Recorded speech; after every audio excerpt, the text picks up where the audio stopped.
Have you ever had one of those moments where your baby just isn't happy? And you've tried everything you can think of? You've fed them, changed them, rocked them, checked if they're too hot or too cold? And still, something feels off. They're fussy, maybe a little restless, maybe even crying in that way that makes your heart feel tight. And you sit there thinking, what am I missing? Because you're trying. You really are. And this is important. Most parents go through this more often than they admit. But here's the surprising part. Sometimes it's not the obvious things that change your baby's mood. It's the small, almost invisible moments. The things that don't look like solutions. But somehow they are. And once you understand these little shifts, you start to feel it. That quiet confidence, that connection. So let's talk about it. Gently, honestly, just like we would. If we were sitting together, because your baby doesn't need perfection, they just need you. And a few simple things that make their little world feel safe, calm, and full of comfort. You might have noticed this. Your baby could be a little fussy, maybe even close to crying. And then you start talking to them. Not in a big dramatic way, just softly. Maybe saying their name, maybe telling them what you're doing. And suddenly, they pause, their eyes shift toward you, their body relaxes just a little, and you think, wait, did that actually work? It did. Your voice, your familiar, gentle voice, is one of the most powerful mood changers your baby has.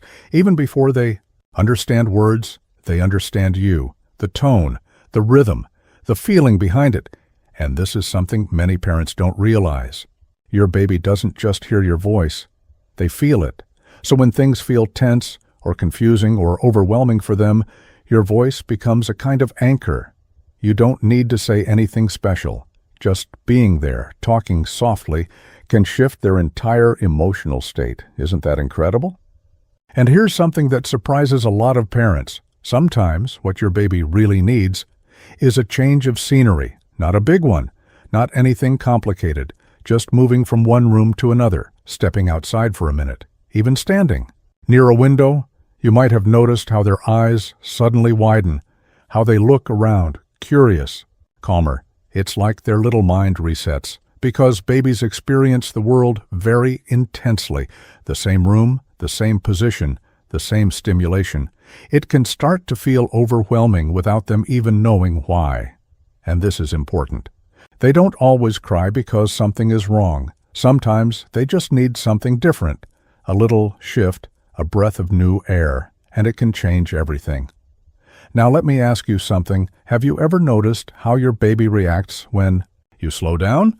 Not when you're rushing, not when you're trying to fix things quickly, but when you just pause. Maybe you're holding them, and instead of bouncing or walking fast, you just sit. You breathe. You hold them close without trying to solve anything, and little by little, they settle. This is something we don't talk about enough. Babies feel your energy. If you're anxious, rushing, trying hard to make everything perfect, they pick up on that. Not because you're doing anything wrong, but because they're deeply connected to you. So when you slow down, when your body relaxes, when your breathing softens, their world feels safer, and this is important. You don't have to be calm all the time. You're human. But even a few quiet moments of stillness can help your baby feel grounded again. Another surprising thing, eye contact. Simple, gentle eye contact, not intense, not forced, just being present. You might notice your baby staring at you sometimes, really staring, like they're studying your face. That's not random, that's connection. And when you meet their gaze, when you smile softly, when you let them see your face fully, it builds something deep inside them. Security, comfort, joy. It tells them, I'm here, you're safe, you matter, and that feeling, it can instantly lift their mood in ways that toys and distractions can't. Now, here's something that often gets overlooked. Your baby doesn't always need more stimulation. Sometimes they need less. It can feel confusing, right?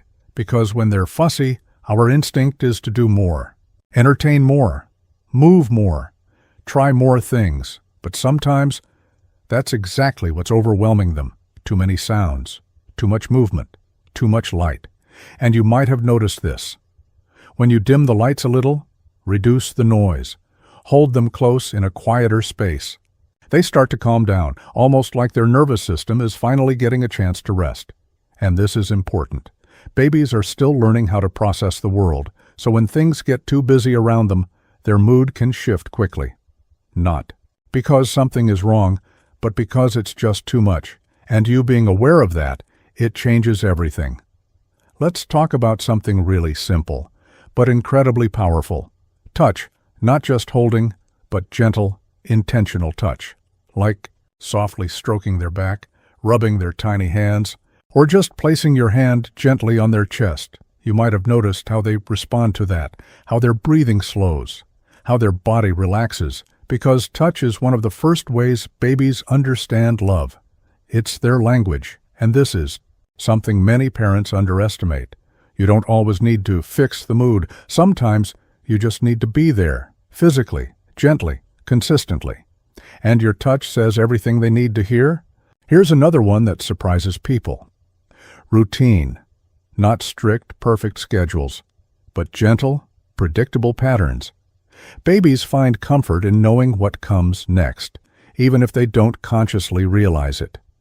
You might have noticed how your baby starts to settle when bedtime routines begin, or how they respond to familiar patterns throughout the day. That's not a coincidence. It's their way of feeling secure in a world that's still very new to them. And this is important. You don't need to control every moment, but small, consistent habits. They help your baby feel safe, and when they feel safe, their mood naturally improves. Now let me ask you something. Have you ever just held your baby and done nothing else? No phone, no distractions, no multitasking, just you and them. It might feel simple, even too simple, but for your baby, it's everything, because in those moments, they feel fully seen, fully held, fully loved, and that deep sense of connection. It creates a kind of happiness that doesn't come from toys or stimulation. It comes from you. And here's the part I really want you to remember. You don't have to get it right every time. There will be moments when your baby is fussy and you don't know why. Moments when nothing seems to work. Moments when you feel tired, unsure, maybe even a little overwhelmed. That's normal. That's parenting. But what matters most is not perfection. It's presence. It's the way you keep showing up again and again with love, with care, with effort. And your baby feels that even when it doesn't seem like it, even when they're crying, even when you're doubting yourself, they feel it. So the next time your baby's mood shifts and you're not sure what to do, pause for a moment, take a breath, and remember. It might not be something big. It might be your voice, your touch. A quiet moment, a small change in their environment, or simply you being there, because to your baby, you are not just part of their world. You are their world, and you're doing better than you think, really. If this helped you feel a little more calm, a little more understood, stay with us. There's so much more to learn together, gently, step by step, and you're not alone in this, not now, not ever.